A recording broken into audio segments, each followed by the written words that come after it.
Today is Friday, September 25th. Welcome to this edition of Nevada County Now. Today's episode, we're talking fire weather, hybrid schools, elections, and more. Check it out.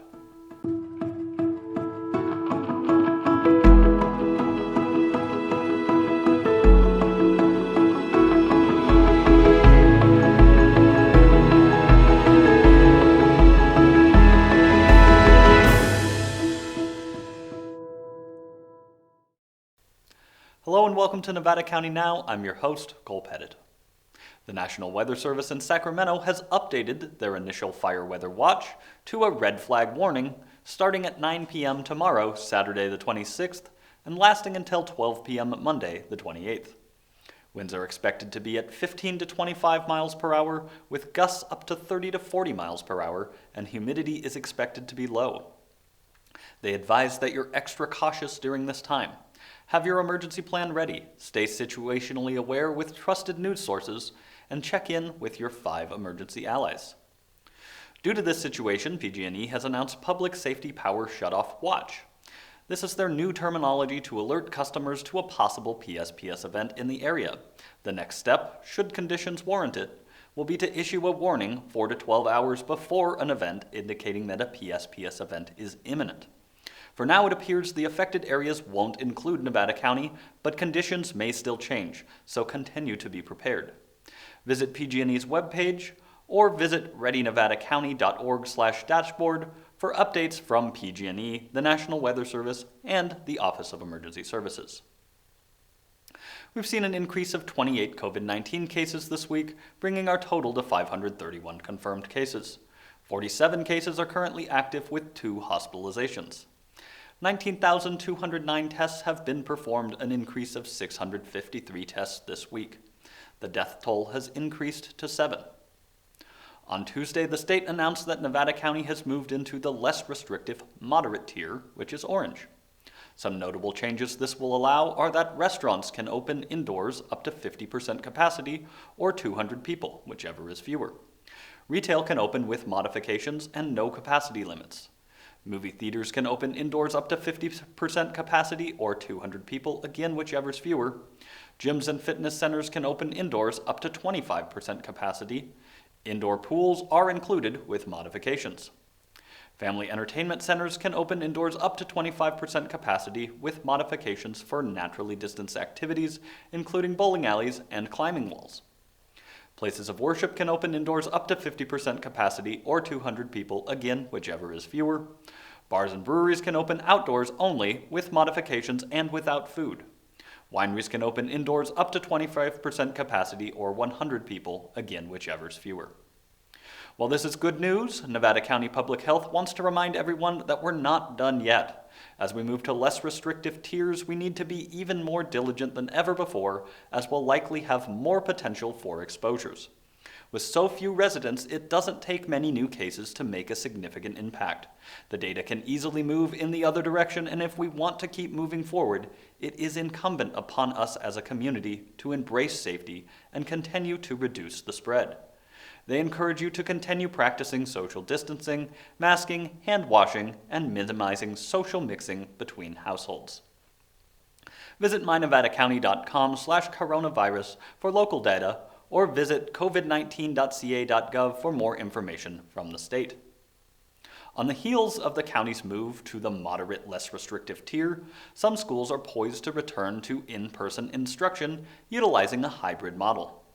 To get an idea of what this may look like and the thinking behind the move, I spoke with Superintendent of Schools Scott Lay. Today I'm joined by Scott Lay, Superintendent of Schools for Nevada County. Thank you for joining us today, Scott.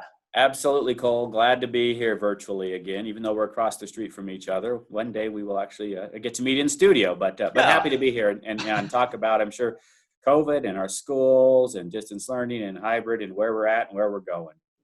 Can you talk us through some of the decisions and what the hybrid model is going to look like for people? Sure. I'll give you kind of a taste of our overview of where we are right now. So when school opened, which is now 6 weeks ago, and in those 6 weeks, we've dealt with the Jones Bar fire, we've had evacuations, we've had centers, we've had evacuations and evacuation centers, cooling centers. we've had a PSPS, which we are scheduled again to have another one this weekend going into Monday. We're hoping we avoid that. We had and a blackout. We threw that in there. Not a PSPS, just a major power outage. So it's been a crazy first 6 weeks, even if you don't put in that we're facing the only true pandemic of our lifetime that we're trying to deal with in schools, and no history to look back on of how you approach that. You know, we're learning as we go. So 4 of our districts, and those are Nevada City, Union Hill, Clear Creek, and Pleasant Ridge, opened up in a hybrid model. And basically, they're all slightly different based on their population and needs. But basically, the students about in session 40% of the time. So they're in session and distance learning the other 60%. The schools worked very hard. They put the students into cohorts. And so there is no mixing of the cohorts at school. I've gone and I walked through Nevada City School District yesterday at their Deer Creek site. I've been over to Union Hill and walked through that to see what it's doing. I'm really impressed with how that's working. The kids are wearing masks. There's no issue with masks. The kids, they're quite happy to do that. They are staying 6 feet apart. I watched a PE class. They were socially, or we're trying to avoid the word socially distanced because we don't want people to be distanced socially. We want them to be physically distanced. They were distanced out on the playground. They were there. The kids were incredibly happy because they're seeing other kids. Even though they can't go up and hug them, they're seeing their friends and engaging with them. The teachers were happy, the staff. So it's a really positive thing. So they've done that. Most districts had, and charter schools had looked at October to moving back from distance learning to the hybrid. And we were really happy with the results of the 4 districts that are open. We have not seen any transmission of COVID during school. We have had family members come down with COVID at the schools, but it didn't directly impact, a cohort at school. So no cohort had to be shut down, but it gave us time to rehearse and review and refine our contact tracing, the protocols we have in place of who's notified, how you would shut a cohort down without shutting a school. School nurses have been great with that. Our Nevada County Public Health has been fantastic to work with. So we felt very good in looking at that data, combined with the state moving Nevada County from the red level to the orange level, meaning our cases are going down, our indicators and markers are going down here in Nevada County, that we could safely open the other schools to the hybrid model, and not just safe for the school, but safe for the students, safe for the staff, and safe for the community. Those are the 3 big pieces we're looking at when we open. And so all districts and charter schools are looking at doing this in October. I think you will see the majority of everybody opening up.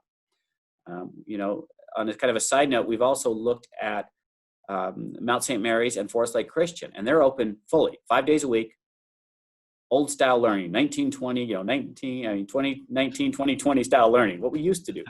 And they've been doing a good job, and public health's been monitoring them. So we're seeing some good things, and we felt you can't be afraid of being afraid.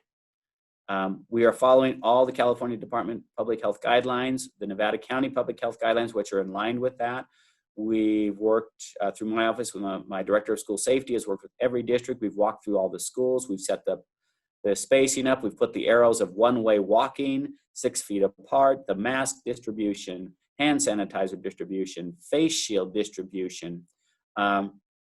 We've done all those things, and it seems to be successful. And so I feel it's time to move. I personally believe it's time we can move forward and try the hybrid. At the beginning, part of the decision-making process for staying in distance learning was the goal of maintaining consistency. At least Right. That was what was stated. Yep. With what you just said now, with the potential of going backwards, why is now the right time to be doing that, to be moving forward? I think because of the indicators that we've seen success with those 4 districts, and I think when we talked a while back, I'd mentioned I was really hoping we would all do the same thing in Nevada County. I think that would have been easier for the community, but each district and charter school is independently run by their board and their boards face stressors that, that may be different in Penn Valley than they are in Nevada City, than they are up on Twin Ridges in North San Juan area. And so I respect that and understand that. But the goal was always in the back of all our minds to look at the October break as an opening time, given if we saw the success of those 4 districts. And we have seen that. And that coincided with us moving down to orange, with the state relaxing, because we've met those markers. I think if we just stay shut down and worried all the time, we're not going to get anywhere. We have to be vigilant. We have to be careful. We have to continue to wear these things that we all hate. We have to, I've got my hand sanitizer, I think, behind me there on the shelf by that picture. I have that on all the time. I don't even know if I have fingerprints anymore. My iPhone doesn't seem to work very often. And I don't like being 6 feet away from people. I'm a social person. I like to handshake. I like to hug. But I'm doing that right now.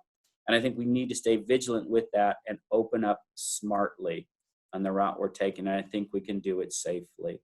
And the amount of work that's gone on behind the scenes at every district and every charter school, it's unreal. I don't think people realize I've been meeting with the superintendents and charter directors since June. We were meeting about every 2 weeks from March to June. When we hit June, it's every week. And with that is public health, all our nurses, and my director of school safety to map out how we can do this safely and working together, so we're not having one district or one charter school trying to reinvent the wheel on their own. We're all working together. So I feel very good about what we've put in place. I feel confident. I feel in some senses our county is ahead of other counties in our collaboration with our public health department and that. We feel like we've got testing. That's a big component we didn't even talk about. Right now our Vets Hall is underutilized for testing. We've also got, through our insurance company, 1 and possibly 2 more sites opening up to be prepared to take on the increased testing that we're asking staff to do. We're recommending it. We can't require it, but recommending, just so everybody, whatever they want, or if they want to, can go in and get tested to make sure it's a very fast turnaround time, so we know we can track things. So we feel good at the point we're at right now. Thanks, Scott. At Wednesday's Nevada City Council meeting, there was a vote to acknowledge the local Nisenan tribe's contribution to our local areas, as well as to advocate for their rancheria. The Nevada City Rancheria was created from an executive order by President Woodrow Wilson in 1913 from a land allotment obtained by Chief Charlie Cully in 1887. Cully's land on Cement Hill became federal trust land, and the tribal government became a federally recognized entity. The Nevada City Rancheria was one of 48 rancherias illegally terminated in the 1950s and 60s by the California Rancheria Termination Acts. Most have been restored. The Nevada City Nisenan Rancheria has not yet. Shelley Covert, a representative for the tribe, was there to speak. Let's take a look. And actually what I'd like to do is first introduce Shelley Covert, who is here with us tonight. If you have anything to add to this at the moment. Thank you. Hamakani, everybody. So yeah, like you said, this has been a long time coming. What my true hope and desire is that I take it very personally, and I take it upon myself to do as much legwork as I can for folks. I know we're in a moment of a lot of really important social aspects coming to light. And I understand, I can say that myself and the elders in the tribe are always maybe overly conscientious. There's no blame here. There is no, I try not to put the weight on other folks. We can, in our limited capacity, to do as much homework as we can for people to share. I don't think people are mean-hearted. I think that people don't know about the Nisenan because it hasn't been taught. And for whatever reasons, there's big cracks in the floor and things fall through. And unfortunately, we're one of those things that fell through the cracks in the floor. And I just feel that by being that way, it gives a greater opportunity for people to understand and jump on board and go, well, heck yeah, why wouldn't we support? This isn't a blame game at this moment for us. in time. And so I've really tried to do as much legwork as I can. I took a long time putting these points together in this resolution. So not only is it a resolution for support for our community, but it's also a bit of a history lesson that I think is really, really important. I feel super good that if anybody were to read this resolution to school children or people just moving here or long time settling families, it doesn't matter who, I think we can all feel good about just recognizing this history that has been so absent for so long. And also with the inclusion of the adoption of some kind of land acknowledgement before the council meetings, I'm so happy to make that as concise. I mean, I was talking with Aaron and Daniela and other folks in the community about this. Like, it really could, sometimes it can be just the addition of one sentence. Like, you know, this meeting is coming to you from the Nisenan Ancestral Homelands. I mean, it can be so simple, and just one sentence of inclusion can make such a difference. So I just wanted to share that that's where these things are coming from as we move forward with our bids and chase the never-ending chase of this federal recognition that we had, and then it got taken away, and now we're trying to get it back. That this is such an important step in that chain. I always look at it like dominoes. Like, this is absolutely one of the most important dominoes. We are the Nevada City Rancheria because our reservation land was here. And so I appreciate everybody's support. We've had just such a community outcry. It just feels so good. And I hope it feels like a win for people. Like, there's so much controversy sometimes that I hope that this can be an easy one for people that we can get behind and feel really good about. Yeah. So that's that. Shelley, thank you so much. I know that you and I talked, you know, a couple years ago, and just the process of this, and you've worked really hard on this, and thank you. And thank you for giving us the privilege of the council to do this. And I have to say that I feel incredibly honored tonight to be able to read this resolution. We acknowledge these are the ancestral homelands of the Nevada City Rancheria and Nisenan tribe. Okay. So, you know, Shelley, you know, you are beautiful with language. So I know you're going to come up with something really wonderful to start our meetings with. Beautiful. I will do it. And yes, I'm stoked. Woo! I'm so excited. Thank you all. This is just great. Yay. I know Judith is out there. Judith, our wedge. My wedge. Yes. Judith. Woo! Yay. Yes, Judith too. Thank you, Judith. Thanks to all your team and your tribe. Thank you, guys. All right, I'm going to jump off of here. I'm just too excited. I'm probably going to go celebrate. So go for it. Thank you. All right. Good night, everybody. If you'd like to learn more or support the tribe, visit their website, nevadacityrancheria.org. Now we'll continue our election coverage with a look at the race for the vacant seat on the Nevada City Council. For more, we'll turn it over to Sonora Slater. Thanks, Cole. The Nevada City Council works to preserve and enhance the area's small-town character and historical architecture, as well as providing quality public services to residents, businesses, and visitors. Their current goals include improving citywide infrastructure and technology, increasing parking options, maintaining fiscal stability, and improving safety and security of city residents. The council is comprised of 4 members, one of whom recently resigned. Her seat will be up for election in November, with 3 candidates, including Gary Peterson, Catalina Llanos, and Amy Cobden, vying for the short-term position. Gary Peterson has worked in public service for many years, including as a wildland firefighter and as a recently retired public works director for the city of Salinas. He was also involved in the design, facilitation, and environmental process to help secure wild and scenic status for the Yuba River. He wants to focus on ensuring a safe and predictable supply of water while protecting the community from the danger of wildfires, as well as ensuring Nevada County's financial health during potential financial strain stemming from the pandemic. Catalina Llanos has been trained in environmental science, business law, wildfire incident mapping, geography, and rural and town land use and environmental planning. She is professionally affiliated with the American Association of Geographers and the Association of Environmental Planners, and knows how to use a wide variety of technologies and programs, including AutoCAD, Adobe Creative Suite, multiple computer programming languages, and more. She wants to focus on environment, wildfire awareness, economic development, and community equity.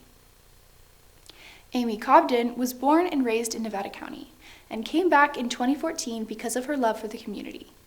She has a PhD in biological anthropology, has been involved in the sciences for 20 years, and has experience working with biohazardous materials, which she believes will help her better know how to handle the current COVID-19 crisis. She also works with a utility company, which she believes will help her actively negotiate fire defensibility, and she plans to actively seek out a better Nevada City job economy. Back to you, Cole. Thanks, Sonora. We'll leave you tonight with a look at a project we've been working on with the Arts Council and the Superintendent of Schools office. This is a series of art teaching videos being made available to classroom teachers as a resource for distance learning. You can find this video series on the Nevada County Arts Council's YouTube page. Remember, stay safe, take care of each other. We'll see you next week.